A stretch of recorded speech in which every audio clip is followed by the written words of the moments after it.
You've got a few college credits, you need a degree to go and make a career change, and it's time to go back to college. But the hardest part of going back to college is knowing what college to go back to. That or chemistry. I hate chemistry. So I've researched every single online American college, and I have found the best ones for busy adults who want to go back to college quickly and inexpensively. Number 5 is Charter Oak State College. Charter Oak is historically one of the most hackable and transfer adult learner friendly schools out there. They've been helping adults graduate college quickly and inexpensively for years. And how do they do this? Well, they're very transfer friendly, and they love alternative credit like CLEP and DSST and UXL exams, and even some Sophia and Straighterline. They even have prior learning assessment at their school where you can get credit for things that you already know.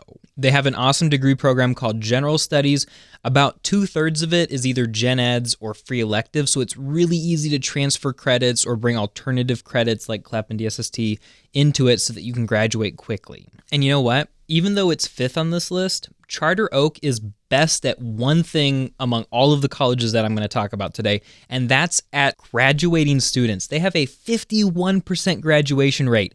The online college graduation rate average, like that industry, is somewhere south of 40%. But what brings Charter Oak down on the list? Well, first of all, they charge $419 per credit hour, which is kind of a lot for online school. And while they accept some Sophia and Straighterline, they don't accept a ton. Because of all of this, you can still graduate from Charter Oak within a year, but it is going to cost you around like $16,000. So it's a pretty good school. Tied for 4th on my list are Liberty University Online and Southern New Hampshire University. These two schools are very similar. Like all schools on this list, neither is a for-profit and both are regionally accredited, both of which things are pretty important. Both schools love transfer credit, and both of them have very flexible degrees to choose from. So like with SNHU, their general studies degree is very, very flexible. And with Liberty University, their interdisciplinary studies degree is really, really good. Because of the flexibility of these degrees, it's really easy to transfer credit into them or use a lot of CLEP, Sophia, DSST, UXL, stuff like that to be able to, hack and earn some of those credits outside of the classroom. In fact, those degree programs are so flexible, and the schools both only have a 30-credit residency program, which is fairly standard for the schools we're talking about today. Because of that, you could potentially hack 75% of each degree. Even better though, both schools give a lot of credit for prior life experience, especially military experience. So if you go to one of these schools, like with Charter Oak, you might end up, showing up and just having college credit waiting for you.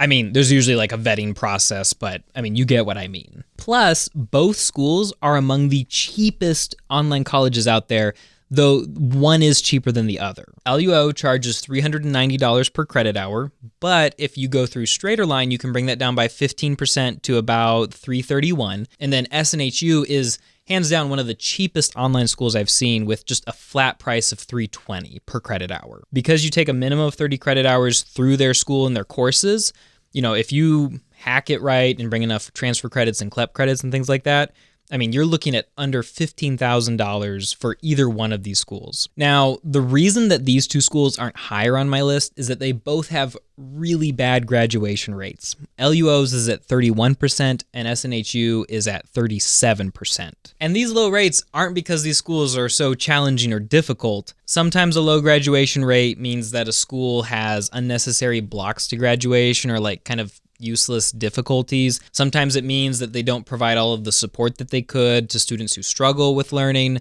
But in this case, I would say it's probably a lot to do with the fact that they have very, very open admissions rates, which means that they accept a ton of students who apply, and not all of those students are ready for college. So they start the classes, realize, I'm way in over my head, and then they quit and drop out. Whatever the case, about 2/3 of students who go to these two schools don't graduate and end up with more student debt or less money than they started out with. At the same time, though, those stats don't predict your success. If you can follow instructions, you have a good work ethic, and you have the free time to be able to take the courses, I'm not even worried about you. You're going to be fine. So for the right student, these two programs are really, really good. At number 3, we have Excelsior College. Excelsior College is a really dynamic school, and there is a lot of reason for them to be on this list. I mean, first, like the fairly obvious, they accept a lot of alternative credit like CLEP and Sophia, and they offer credit to you for experiences that you have in life. But they're particularly cool for two unique reasons. First off, they advertise that only 7 credits of every degree plan has to be completed through their school. No other school offers this or advertises it. I mean, that means that you could put a ton of Sophia and CLEP and all sorts of hacking options into this and end up taking like 3 classes. That's insane. And the second reason they're so cool is because they basically designed their own CLEP exams called the UXL exams. There are about 58 of these exams, and they're good because almost every other single school on this list that we're talking about today accepts those UXL exams for credit, just as if though they were CLEP exams. Now, some of those schools don't accept every single UXL exam, but Excelsior does. So if you go to Excelsior, there are more options for ways to hack a degree than at any other school. Because of this, you can test out of almost an entire degree program, which makes Excelsior incredibly affordable. Like, we're talking under $7,000 if you play your cards right. But why is Excelsior not higher on this list? Well, first, it's because their graduation rate is pretty low at 34%. And second, because they charge $510 per credit hour, which is a lot for an online school. But if you're only having to take 7 credit hours, maybe it's not so bad. There are 2 schools that tie for second place. The first one is University of Maine at Presque Isle, and the second is Western Governors University. Governors is one of the biggest online college programs in the entire world right now, and University of Maine, Presque Isle, is almost completely unknown, but they both offer something really, really cool, and that is subscription-based competency model learning. Basically what that means is that you sign up and pay a flat dollar amount for a certain portion of time, and then you can take as many courses as you can make it through. They give you the course material, the videos, the textbooks, whatever, for that course. You go through it, and as soon as you feel ready, you take the final test or project or essay or whatever, and if you do well enough, they say, congrats, you passed, you get the college credit, move on to the next one. Like, guys, that's an amazing system. That's the way learning should be, not, hey, you have to sit in a class for 16 weeks and prove that you learned something by sitting there and listening for a certain amount of time. No, you should have to prove that you know the skill, and once you know the skill, then you can move on. That's the way it should work. Both schools are very inexpensive. Presque Isle charges $1,400 for 8 weeks, and Governors costs $3,700 for 6 months. So technically, Governors is cheaper per week because you basically buy in bulk. But if you only need 1 or 2 classes through the school, or you think you can do them super, super fast, then technically Presque Isle is going to end up being a little bit cheaper. Between the two, Presque Isle seems to be a little bit more alternative, CLEP, DSST, Sophia Straighterline credit friendly. Western Governors process is a little bit more on a case-by-case basis, where they don't share their equivalency so much online, and you have to submit your transcripts to them, and then they'll let you know what they accept. So it's a little bit more mysterious and a little bit riskier, but they are still going to accept a lot of that kind of credit. The other big benefit for Presque Isle is that they have one of the single most hackable degrees that I have ever seen. I mean, sure, you still have to do the 30 credit residency requirement of courses through their school, but everything else can be tested out of so easily. There's so much flexibility, so much choice in what credit you want to apply where. And if you're trying to knock out 30 credits, I was talking to the dean of that program, and she said that some students will knock out 15 credits in an 8-week term, which means you're only paying for 2 terms, which means that your overall price is coming in somewhere around $5,000 or $6,000 for a degree. Governors, on the other hand, has a very rigid system and very specific courses they want you to take. With them, it's basically their way or the highway, but their way is really good. If you went at an average college student pace, you'd graduate from Western Governors in about 3 years for around $22,000. But with a little bit of effort, some alternative credit, and some work ethic, you could pretty easily cut that down to $9,000 in 1 year. It's just going to be a lot harder to know exactly which alternative credits are going to come in as which courses. The other big plus for Western Governors is that they graduate 47% of their students, and from all I've seen, they have a pretty hands-on advising process. So Western Governors is a really, really good school for you if you don't want to do like a traditional hacking of college, which I realize is an oxymoron. But if you really want to hack school and go through it really fast, really inexpensively, Presque Isle is one of the best that I've seen. All right, let's hold up for a sec. Before I reveal number one, a caveat I need to give is that hacking college or going to college is about more than which college is the best. What it's really about is finding a college that will help you accomplish your goals. And that's why I always, coach my people to backwards plan, like where do I want to be once I graduate college? And then we ask the question, which college will help me get there? Otherwise, who cares if you have a college degree if it's the wrong major or doesn't have the right courses? You have to go to a school that's going to help you get to where you want to go.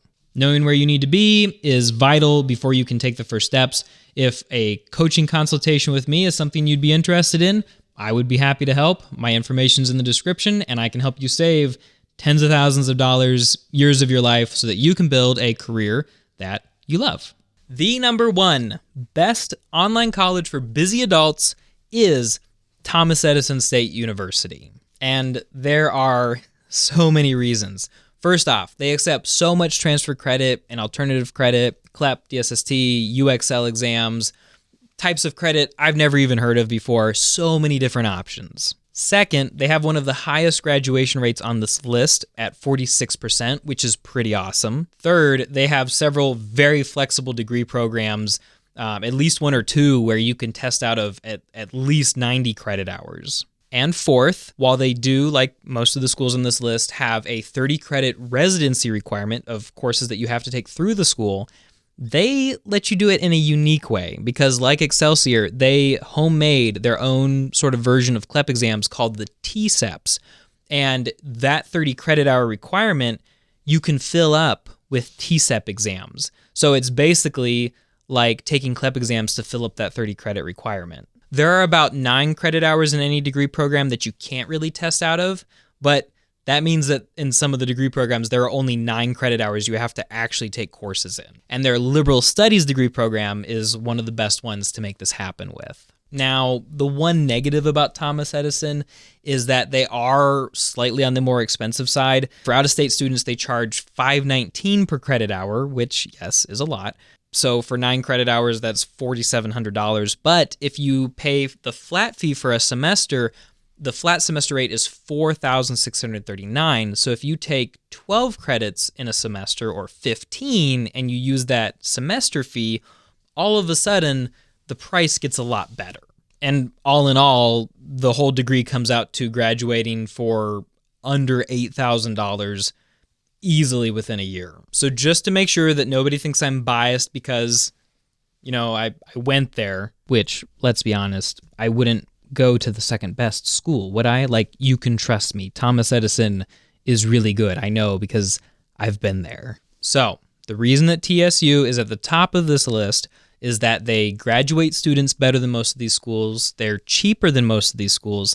They're more transfer friendly than most of these schools. They have a more flexible degree program than most of these schools, and they let you test out of the 30 credit hour residency requirement. All of that together means that Thomas Edison is an incredible school for busy adults looking to go back to college. Now, I think that Thomas Edison is the number one school, but any one of these might actually be the number one school for you based on your needs and what you're looking for. So review them all, do your research, and if you want some help picking out one or putting together a personalized step-by-step plan to graduation, I'd be happy to help. Happy hacking.